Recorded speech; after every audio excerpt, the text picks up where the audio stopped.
నటుడిగా ప్రయాణం మొదలుపెట్టి అగ్రనటుడిగా ఎదిగి ఆ తరువాత రాజకీయాల్లోకి వెళ్ళి ప్రజానేతగా పేరు తెచ్చుకున్న ఎన్టీఆర్ నటుడిగా తొలిసారిగా ఎంపిక అయింది. కెమెరా ముందు తొలిసారిగా నిల్చున్నది పల్లెటూరు పిల్ల చిత్రంతోనే. అయితే విడుదల క్రమంలో మన దేశం చిత్రం మొదటిగా విడుదలయ్యింది. ఆ తరువాత విజయవారి షావుకారు, మూడవ చిత్రంగా పల్లెటూరు పిల్ల విడుదలయ్యాయి. మీర్జాపురం రాజా వారి ఆశీస్సులతో బిఏ సుబ్బారావు నిర్మాతగా మారి స్వీయ దర్శకత్వంలో తీసిన సినిమా ఇది. కాకినాడలోని యంగ్ మెన్స్ హ్యాపీ క్లబ్ లో నాటకాలు ఆడే రోజుల నుంచి తనకు ఎంతో పరిచయం ఉన్న ఆదినారాయణరావును సంగీత దర్శకుడిగా ఎన్నుకున్నారు బిఏ సుబ్బారావు.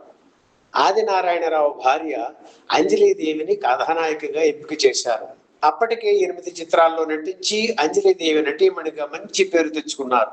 అయినా బిఏ సుబ్బారావు మీద అభిమానంతో ఎన్టీఆర్ వంటి కొత్త హీరో సరసన నటించడానికి అంగీకరించారు అంజలీదేవి. ఇందులో ఒక సన్నివేశంలో ఎన్టీఆర్ను అంజలీదేవి చెంప మీద కొట్టే సీన్ ఉంది. రకరకాల కారణాల వల్ల ఆ సీన్ కోసం 22 టేకులు తీయాల్సి వచ్చింది.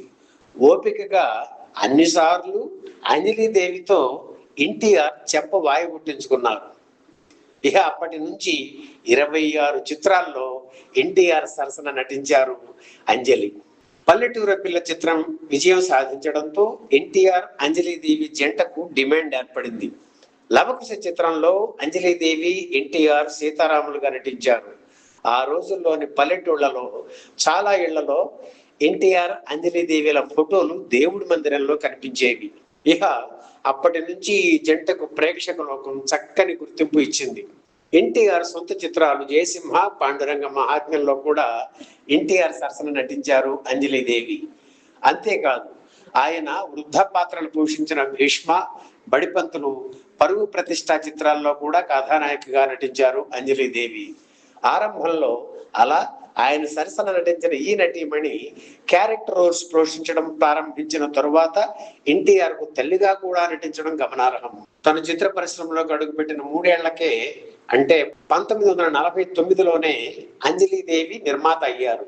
అంజలీదేవి దంపతులు అక్కినేని నాగేశ్వరరావు, మేకప్ మ్యాన్ గోపాలరావు భాగస్వాములుగా అశ్విని పిక్చర్స్ సంస్థను నెలకొల్పి మాయలమారి చిత్రం తీశారు. ఆ తరువాత ఆ సంస్థ మూతపడింది. 1953లో అంజలి పిక్చర్స్ సంస్థను నెలకొల్పారు అంజలీదేవి, ఆదినారాయణరావు. అక్కినేని హీరోగా తొలి సినిమా పరదేశిని నిర్మించారు. ఈ సినిమాతోనే శివాజీ గణేశన్ తొలిసారిగా తెలుగు వారికి పరిచయం అయ్యారు. అంజలి పిక్చర్స్ బ్యానర్ పై 25 సినిమాలు తీశారు ఆదినారాయణరావు, అంజలీదేవి దంపతులు. ఆ సినిమాలతో ఆకాశపు అంచులు అందుకున్నారు, అగాధపు లోతులు చూశారు. ఎక్కువగా అక్కినేనితోనే అంజలి పిక్చర్స్ సంస్థ ఎక్కువ చిత్రాలు తీసింది. ఎన్టీఆర్ తో ఈ సంస్థ నిర్మించిన ఏకైక చిత్రం స్వర్ణ మంజరి. ఎన్టీఆర్ అంజలీదేవి జంటగా నటించిన ఈ జానపద చిత్రానికి వేదాంతం రాఘవయ్య దర్శకత్వం వహించారు. పెండ్లి పిలుపు, జగదేక వీరుని కథ, గాలిమేడలు తదితర చిత్రాల్లో నటించిన కమల కుమారి తన పేరుని జయంతిగా మార్చుకుని నటించిన తొలి చిత్రం స్వర్ణ మంజరి. ఈ సినిమాలో ఆవిడ మత్స్యకన్యగా నటించారు. తెలుగు, తమిళ భాషల్లో ఏకకాలంలో ఈ సినిమా తీశారు. తెలుగులో ఎన్టీఆర్ పాత్రను, తమిళంలో జమినీ గణేశన్ పోషించారు. స్వర్ణ మంజరిగా టైటిల్ పాత్రను అంజలీదేవి పోషించారు. కన్నమ్మ, రాజనాల, నాగయ్య, పద్మనాభం, రామకృష్ణ, అల్లు రామలింగయ్య, పేకేటి శివరాం, మీనా కుమారి ఇతర ముఖ్య పాత్రలు పోషించారు. నటీనటులతో పాటు కొన్ని జంతువులు కూడా ఇందులో నటించడం విశేషం. 4 చిరుతపులులు, ఒక ఏనుగు, ఒక చింపాంజీ, ఒక మేక, ఒక సింహం కూడా కీలక పాత్రలు పోషించాయి. ఈ సినిమాలో మత్స్యకన్య శాప విమోచన కోసం ఎన్టీఆర్ సింహంతో పోరాడే సన్నివేశం ఒకటి ఉంది. ఇందుకోసం ఆ రోజుల్లోనే 10,000 రూపాయలు ఖర్చు పెట్టి ఉత్తరాది నుంచి ఒక సింహాన్ని కొని తెచ్చారు. దాని పోషణ కోసం మరో 10,000 రూపాయలు ఖర్చు చేశారు. వాహిని స్టూడియోలోని ఒక ఫ్లోర్ లో పెద్ద బోను తయారు చేయించి అందులో ఒక సింహాన్ని ఉంచారు. సింహంతో కొన్ని రోజులు షూటింగ్ చేశారు. ఇంకా కొన్ని రోజులు షూటింగ్ మిగిలి ఉండగా ఆ మృగరాజు హఠాత్తుగా కన్నుమూసింది.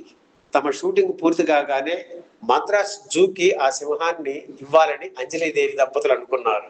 దానిని ఎంతో జాగ్రత్తగా ప్రేమగా చూసుకుంటున్న ఈ దంపతులు ఈ హఠాత్ సంఘటనను తట్టుకోలేక 4 రోజులు సెట్టుకు రాలేదు. ఆ తర్వాత మరో సింహాన్ని తెప్పించి మిగిలిన పని పూర్తి చేశారు. సింహంతో పోరాటం, పులులతో ఫైటు, మొసలితో పోరాటం, సినిమాలో అద్భుతమైన ట్రిక్ ఫోటోగ్రఫీ ప్రత్యేక ఆకర్షణలుగా నిలిచాయి. ఈ చిత్రం కోసం ఆదినారాయణరావు స్వరపరిచిన ఇది ఏ జీవితానందము, ఏమో ఏమో ఎదలోన పొంగే ఆనందము, మధురమైన గురుదేవిన మరపురాని ప్రియ భావన పాటలు శ్రోతలను ఎంతగానో అలరించాయి. 1962 ఆగస్టు 8న స్వర్ణమంజరి చిత్రం విడుదలయ్యింది. అప్పటికి ఎన్టీఆర్ నటించిన చారిత్రాత్మక చిత్రం మహామంత్రి తిమ్మరసు విడుదలయ్యి 2 వారాలయ్యింది. అలాగే ఎన్టీఆర్, ఏఎన్ఆర్ కలిసి నటించిన గుండమ్మ కథ చిత్రం విడుదలయ్యి 4 వారాలయ్యింది. ఈ 2 చిత్రాలు విజయవంతంగా ఆడుతున్న తరుణంలో విడుదలైన స్వర్ణమంజరి చిత్రం అనుకున్నంతగా ఆడలేదు. విజయవాడ సరస్వతి టాకీస్ లో 64 రోజులు, హైదరాబాద్ లో 80 రోజులు ఆడింది.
వెండి వెన్నెల ఛానల్లో మీకు కనిపించే ప్రతి అరుదైన ఫోటో విషయాలు దశాబ్దాల పరిశోధన ఫలితం.